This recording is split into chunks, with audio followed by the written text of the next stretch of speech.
दोस्तों नमस्कार। स्वागत आप सबका। मैं हूं आपका होस्ट एंड दोस्त अमित वत्स और आप देख रहे हैं पक्की खबर। दोस्तों वी नाउ को लेकर एक वीडियो बनाई थी हमने, लेकिन कुछ बिजी शेड्यूल था उस दिन, कुछ काम अर्जेंट आ गया था, इसलिए वीडियो ऑफ ही बनी थी, आपने देखा भी होगा।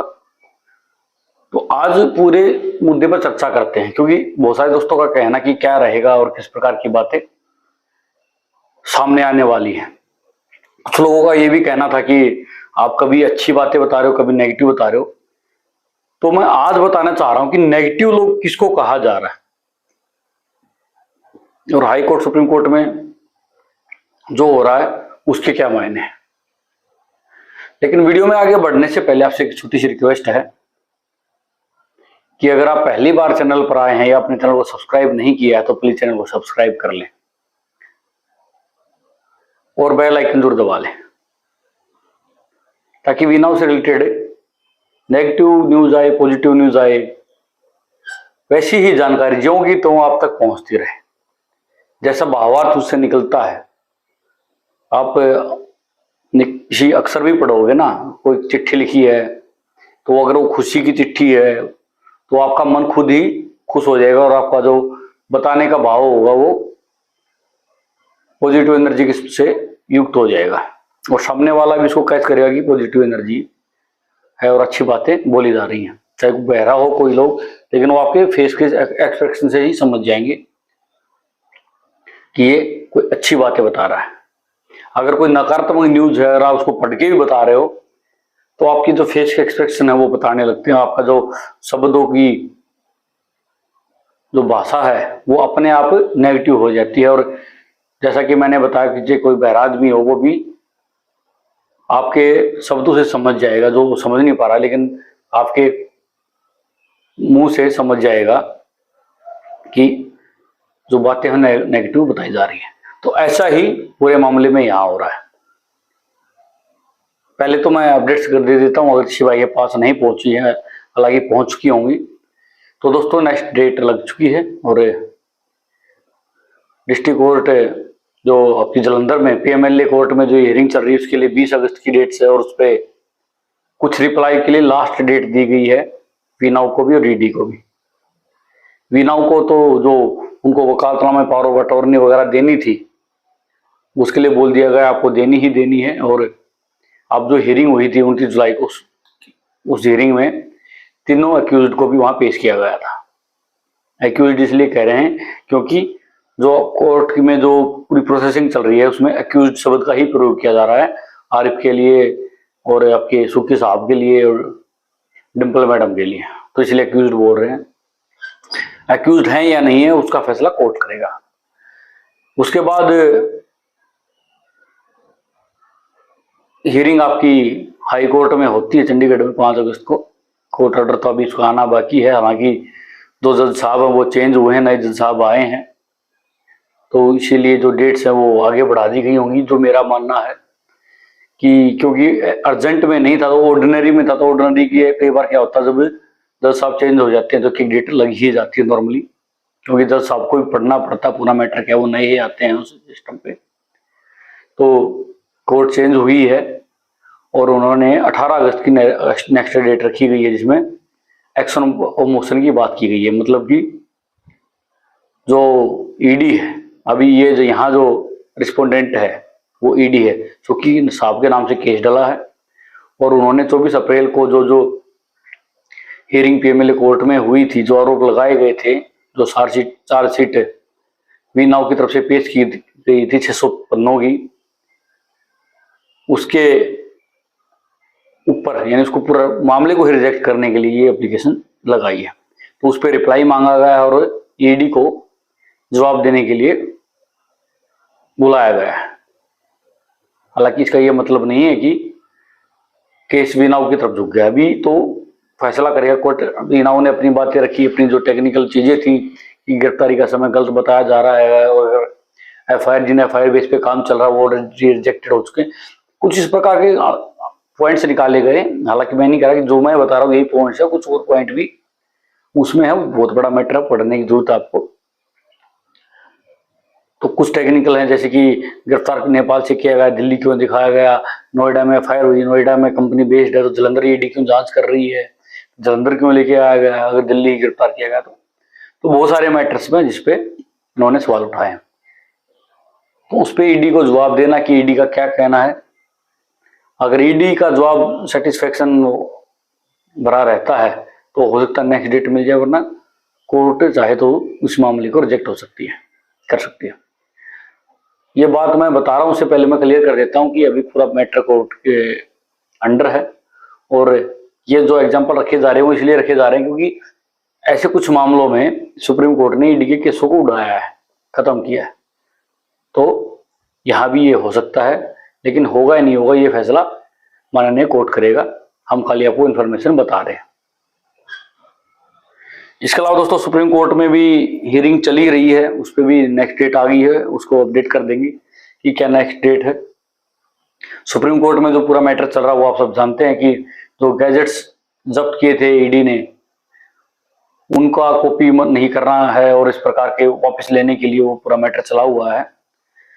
हालांकि दावा तो ये किया जा रहा था कि वो केस हमारे पक्ष में है, लेकिन उस पर कुछ आप देख रहे हो कुछ ठोस हो नहीं रहा, लगातार डेट्स पे डेट्स आगे लगती जा रही हैं।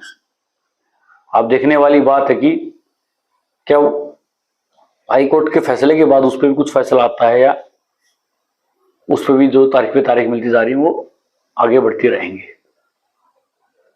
लेकिन दोस्तों पूरे मैटर की चर्चा करें तो पहली बार ईडी थोड़ी फाइट बैक्स कर रही है, तीनों स्टेट्स आप कोर्ट्स में देखेंगे वहां भी अच्छे तरीके से हैंडल किया जा रहा है, पीएमएलए कोर्ट में भी और आपके हाई कोर्ट में भी, सुप्रीम कोर्ट में भी। एक फाइट बैक्स की पहली बार एक जैसे कहते हैं ना, पहले तो हिम्मत ही नहीं दिखा रही थी, जिसके कारण एक तरफा रिपोर्टिंग होती कि जो ईडी कहती वही लगातार आगे से आगे बढ़ रहा था। लेकिन वी नाउ ने अभी थोड़ा सा अच्छे टेक्निकल ग्राउंड पर ये काम करना शुरू किया है। लेकिन ईडी के जो मुख्य आरोप हैं उस पर वी नाउ का क्या रहने वाला है या ईडी अपनी बात की साइड से उठाएगी, इसका पूरा मैटर ना 18 अगस्त को देखा जाएगा। क्योंकि वी नाउ ने तो टेक्निकल ग्राउंड दिया है, लेकिन ईडी मेरे को लग रहा है कि अपने जो मुख्य आरोप है उनकी बातें करेगी और जो वी नाउ की बातों की काट करने की कोशिश करेगी। लेकिन देखने वाला बड़ा दिलचस्प रहने वाला है कि जो वी नाउ ने छक्का मारा है, जो शॉट मारा बढ़िया सा शॉर्ट पिच बॉल पर, उसको कैसे डिफेंड करते हैं, उसके फील्डर वगैरह रोक पाएंगे, कैच आउट वहीं करेंगे या बाहर जाएगी।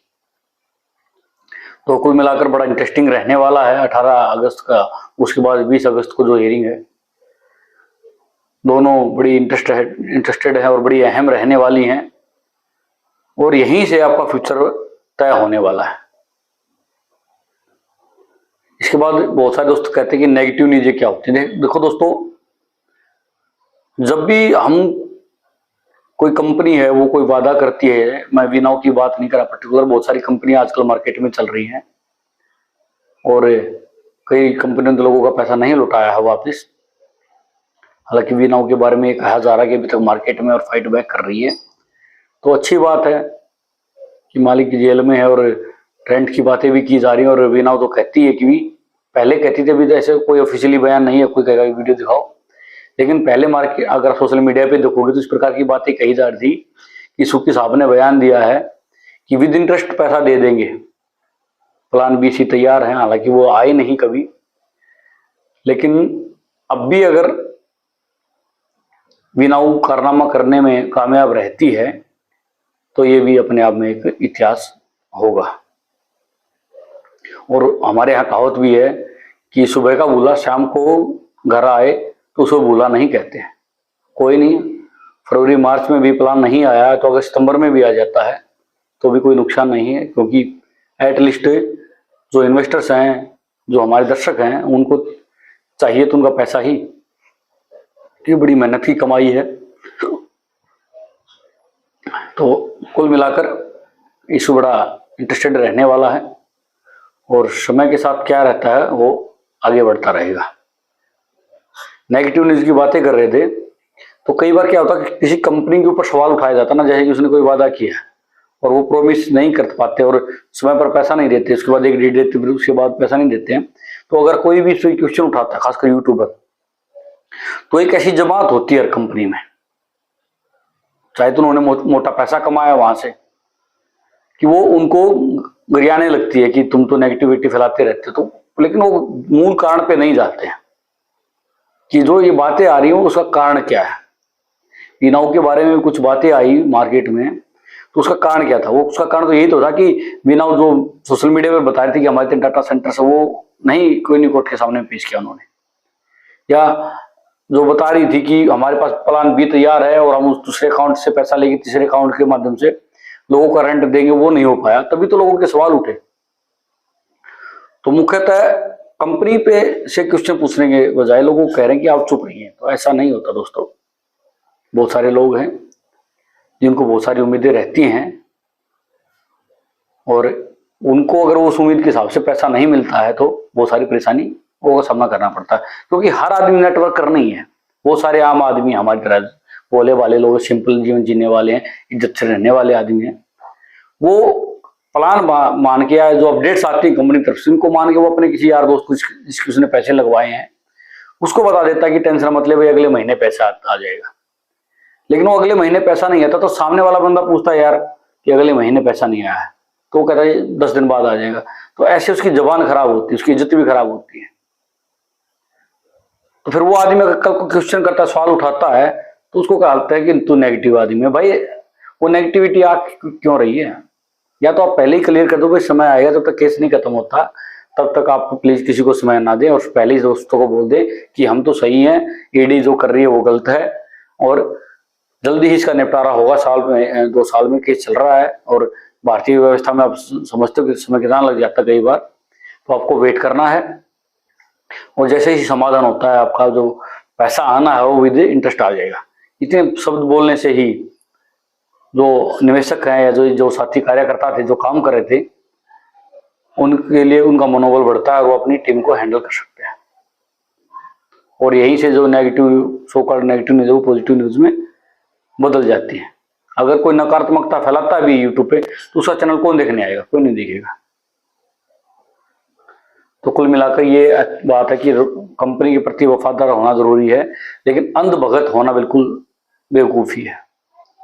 किसी भी कंपनी के अंधभगत ना बने, किसी भी व्यक्ति के अंधभगत ना बने, अपनी आंखें खोल के रखें और जो भी प्रकार की विचारधारा होती है, चाहे वो नकारात्मक विचार जिसको आप मानते जो आपको सूट नहीं करती हो, या सकारात्मक जो आपको सूट करती है, दोनों विचारधाराओं को देखें और उनका कंपेयर करें, उनको तोड़ लें, तभी पता लगेगा कि सच्चाई रियल में क्या है। तो दोस्तों आज के अंक में इतना ही था। उस दिन मैं यही बातें करना चाह रहा था, लेकिन कुछ अर्जेंट काम आ गया जिसके कारण बातें पूरी नहीं हो पाई थी। तो मिलेंगे आपसे नेक्स्ट वीडियो में कुछ नई अपडेट्स के साथ, क्योंकि अभी कुछ इन्वेस्टर्स के भी केस चले हुए हैं जो ईडी ने पैसा फ्रीज वगैरह कर रखा उसको रिलीज कराने के लिए। तो उस पूरे मैटर में क्या रहता है उसके बारे में भी हम डिटेल्स निकाल रहे हैं। तो जैसे ही वहां जानकारी प्राप्त होती है वो भी आपके साथ शेयर करेंगे। तो तब तक के लिए हमें इजाजत दीजिए। अगर आपने वीडियो को लाइक नहीं किया तो लाइक कर दें, दोस्तों के साथ शेयर कर दें, चैनल को सब्सक्राइब कर लें और बेल आइकन को दबा लें। नमस्कार।